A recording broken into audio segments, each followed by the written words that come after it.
तो मैं अब आपको सुनाता हूँ कि जब एनालिस एकदम नॉर्मल रहती थी तब उसकी आवाज़ कुछ ऐसी थी।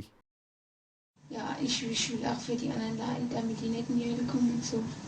Aber dass das dann so schlimm ist und so grausam und so furchtbar. Nee. और अब मैं आपको सुनाता हूँ जब एक्सोर्सिज्म एनालिस पे परफॉर्म किया जा रहा था और जब एनालिस अपने डिमोनिक आवाज़ में बातें कर रही थी तब उसकी आवाज़ कुछ ऐसी थी। Ja, aber die wenigste beten. Ja, und in der Kirche wird am allerwenigsten gebetet, weil die Herrn Pfarrer ja das für unmodern halten. Ja, Ja, alle. fast. Die sind ja so blöd, wenn sie eine Ahnung hätten. Ah! Warum? Ja, warum?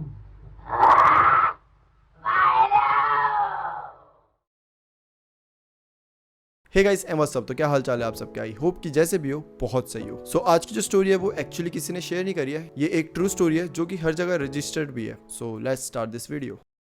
So demonic possession की बात करें तो ये वाला case मुझे सबसे ज़्यादा influential और सबसे ज़्यादा बिलीवेबल लगा था। एनालिस मिशेल के इस केस पर 2015 में हॉलीवुड मूवी भी बनाई गई थी, the exorcism of Emily Rose. Scary part is number of exorcism performed. Demonic spirits in Anneliese body was so strong कि उस पर पूरे 67 एक्सोर्सिज्म परफॉर्म करे गए थे और ये सारे एक्सोर्सिज्म 3-4 घंटे तक चलते थे। ऐसा कहा गया था कि एनालिस की बॉडी पर एक नहीं, दो नहीं, बल्कि पूरे 6 स्पिरिट्स ने कब्जा कर लिया था। और उसका प्रूफ था एनालिस की एक्सोर्सिज्म की ऑडियो रिकॉर्डिंग्स, जिसमें कि आप अलग अलग डीमॉन्स की आवाज़ क्लियरली सुन सकते हैं। जब मैंने पर्सनली वो रिकॉर्डिंग सुनी थी, I literally got chills over my body. 21 सितंबर 1952 को वेस्ट जर्मनी में एक स्ट्रिक्ट कैथोलिक फैमिली में एनालिस मिशेल का जन्म हुआ था। एनालिस की जो मॉम है वो मैरिज से पहले ही प्रेग्नेंट हो गई थी एंड स्ट्रिक्ट क्रिश्चियन रिलीजन में ये सब बिल्कुल अलाउड नहीं था। एना की मम्मी और डैडी की जब शादी हुई थी तब उन्होंने एक चीज़ डिसाइड करी कि हमने जो पाप किया है, जैसे कि मैंने बताया था क्रिश्चियन फैमिली में ये सब अलाउड नहीं था पहले से ही, प्रेग्नेंट हो जाना। तो वो बोलते हैं कि हमने जो पाप किया है हम उसका प्रायश्चित करेंगे और उसमें हम अपने बच्चों को भी शामिल करेंगे ताकि सबके पाप उतर जाए। इसलिए बचपन से ही एनालिस को ये सिखाया गया था कि भगवान इंसान के बुरे कर्मों का हिसाब रखते हैं और हमें हमारे सिंस और अपने फैमिली के सिंस के लिए ईश्वर से क्षमा मांगनी चाहिए, अपने सिंस का प्रायश्चित करना चाहिए। और इतना ही नहीं, अगर कोई इंसान अपने पापों का प्रायश्चित नहीं कर सकता तो हमें एज अ ह्यूमन उसके पापों का प्रायश्चित करने की कोशिश करनी चाहिए, दूसरे लोगों के लिए प्रेयर्स करनी चाहिए और जो भी हमसे हो सके दूसरों की हेल्प करने के लिए हमें वो करना चाहिए। एनालिस जब थोड़ी सी बड़ी हो जाती है तो उसको ये रियलाइज़ हो जाता है कि उसको अपने और अपने मॉम डैड के सिंस के लिए अटोन करना पड़ेगा, मतलब कि अपने मॉम डैड के किए हुए पापों के लिए प्रायश्चित करना होगा। जब बाहर दूसरे बच्चे नॉर्मली खेलते रहते थे तब एनालिस अपनी बहन के साथ घर में ही बैठकर प्रेयर्स करती रहती थी। जब एना टीनेज ईयर्स में आ गई थी तब से वो खुद ही चर्च जाने लग गई थी, प्रेयर्स पढ़ने लगी, प्रेयर्स सर्विस देने लगी। वो हमेशा दूसरों की मदद करती, बहुत बार तो वो फ्लोर पे ही सो जाती थी। उसका मानना था कि उसके और उसके फैमिली के सिंस के लिए उसको प्रेयर्स करनी चाहिए, उसको जो पेन मिलती है उनसे उन्हें झेलना चाहिए, वो भी हंसकर। जो भी भगवान उसे सज़ा देते हैं वो उसे हंसकर एक्सेप्ट करनी चाहिए और यही सब करने से उसके पापों का प्रायश्चित होगा। वो बचपन से ही बहुत काइंड और एम्पैथेटिक लड़की थी। जो लोग ड्रग्स के शिकार थे, जो स्ट्रीट्स में नशा करते थे, वो उनके लिए भी प्रेयर्स किया करती थी कि शायद उनके पाप भी धुल जाए और भगवान उन्हें माफ कर दे। जब एना की बहन मार्था की एकदम से मौत हो गई तो एना को बहुत ज़्यादा शौक लगा था। तब एना को लगा कि शायद जो भगवान है वो उनके जो पाप है उसकी उन्हें सज़ा दे रहे हैं। इस चीज़ के बाद वो बहुत गुमसुम रहने लग गई थी, बहुत टूट चुकी थी। बट स्टिल एना कभी भी चर्च जाना, प्रेयर्स करना ये सब नहीं छोड़ती थी, बल्कि वो और मन से भगवान की पूजा करने लग गई थी।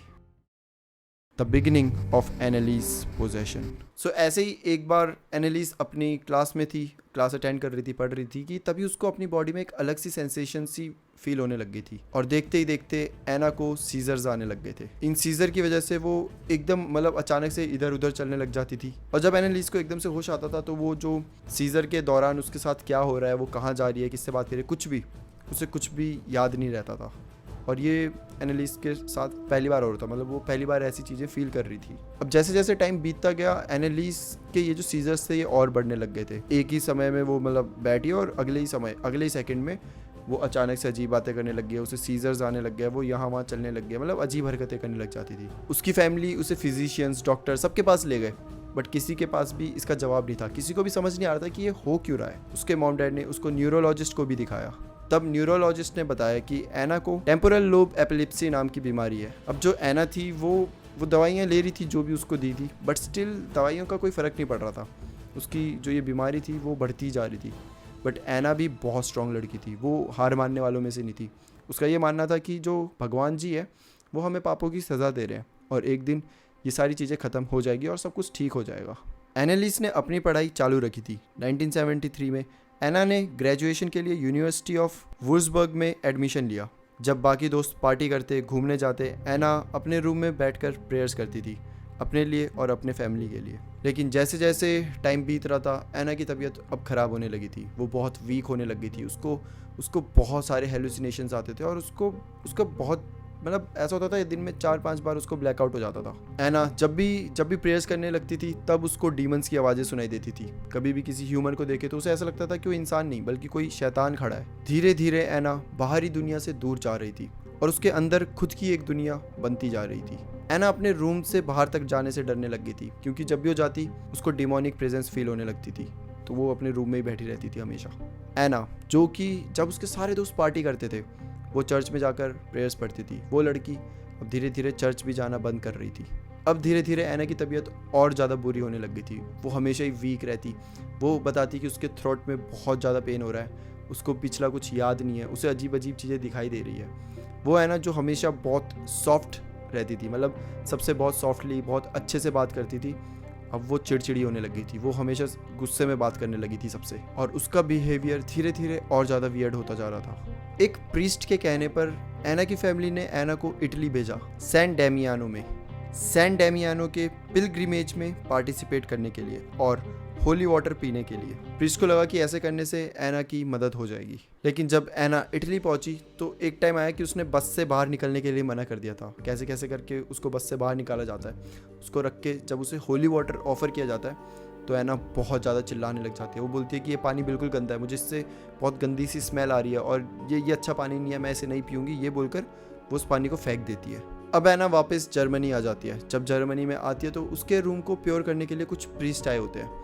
जैसे ही वो आते हैं एना फिर बहुत ज़ोर से चिल्लाने लग जाती है। उसको ये चीज़ें बिल्कुल पसंद नहीं आती कि उसके रूम में कोई और आ रहा है, खासकर priest.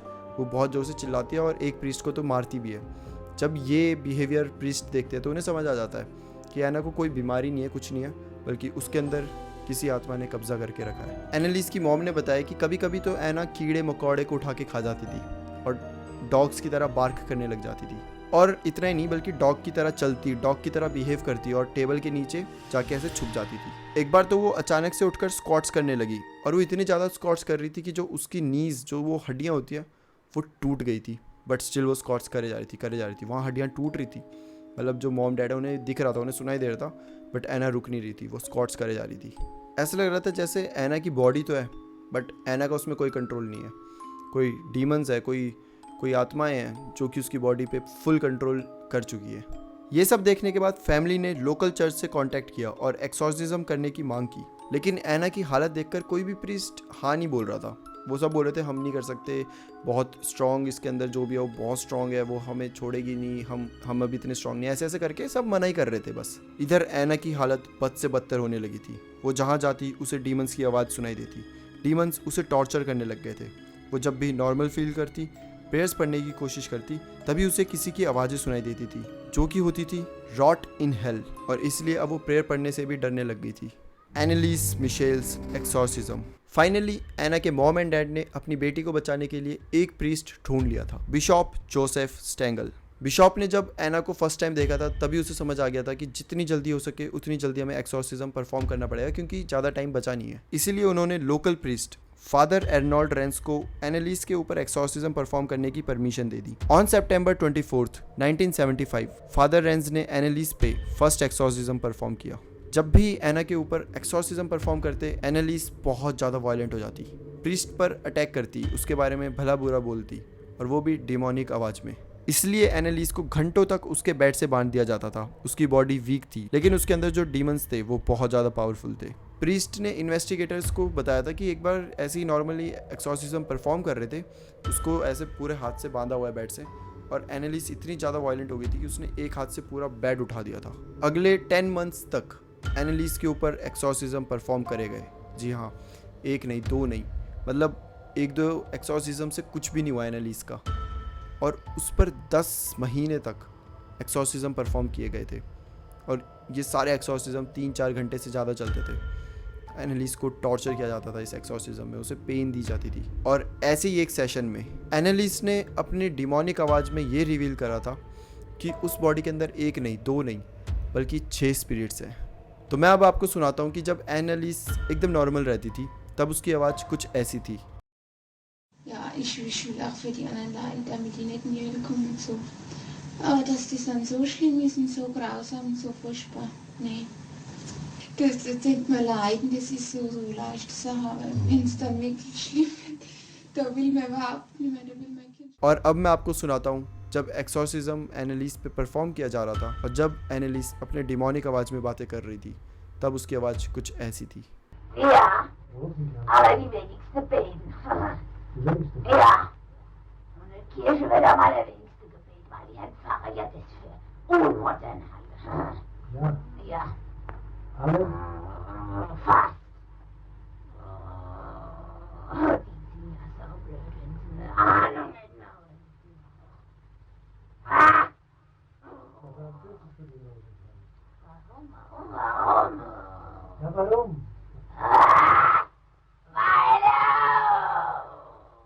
Weil Gucken die Welt haben. er eine... Nein, nicht so. एनालिस की बॉडी ने जवाब देना बंद कर दिया था। अब एनालिस बिल्कुल अलग हो चुकी थी। वो कुछ खाती ही नहीं थी, कुछ भी पीती नहीं थी, वो बस बेड में पड़ी रहती थी। उसकी बॉडी में बहुत सारे निशान मतलब दिखने लग गए थे। वो बिना खाए पिए वो डिहाइड्रेट हो गई थी, वो मेल नरिश्ड हो चुकी थी। मतलब उसकी बॉडी में ना खाना जा रहा था, ना कुछ पानी जा रहा था, जिसकी वजह से आप सब समझ सकते हो कि एक बॉडी कैसे रिएक्ट करेगी। वो वही उसकी हालत हो चुकी थी। और जब एनालिस के ऊपर 67th एक्सॉर्सिज्म परफॉर्म किया जा रहा था तब तो उसकी ऐसी हालत हो गई थी कि वो पहचान में ही नहीं आ रही थी। आप फोटो में देख सकते हो वो जो पहले थी और जो अब बन चुकी थी उनमें आपको बहुत ज़्यादा डिफरेंस दिख रहा होगा। And on July 1st 1976 23 years की एनालिस मर चुकी थी, उसने दुनिया को छोड़ दिया था। मतलब कि उसके ऊपर 67 एक्सॉर्सिज्म परफॉर्म किए गए थे बट स्टिल सारे अनसक्सेसफुल हुए थे। वो जो 6 स्पिरिट्स थी उन्होंने एंडिंग तक एनालिस की बॉडी को छोड़ा ही नहीं था। And what a tragic story. जब एनालिस की मौत के बाद उसकी ऑटोप्सी करी गई तो रिपोर्ट्स के मुताबिक जो न्यूरोलॉजिस्ट ने जो बीमारी बताई थी कि एनालिस को है, उसके कुछ भी लक्षण उसकी बॉडी में नहीं पाए गए थे, जिससे साबित होता था कि उसको ये बीमारी कभी थी ही नहीं। यानी कि there was no scientific reasons of her acting strange. और जो एनालिस को सीजर आना, चलना, ये वो बातें करना, साइंटिफिक भाषा में उन सब का कोई रीज़न था ही नहीं। मतलब कोई एक्सप्लेनेशन ही नहीं थी कि ये सब एनालिस क्यों करती थी। जिसका मतलब है कि साइंटिस्ट भी इस बात को मानने के लिए मजबूर हो चुके थे कि उसकी बॉडी में 6 स्पिरिट्स थी। और ये केस हमें ये मानने पर मजबूर करता है कि कभी कभी साइंस के पास भी कुछ क्वेश्चंस का जवाब नहीं होता है।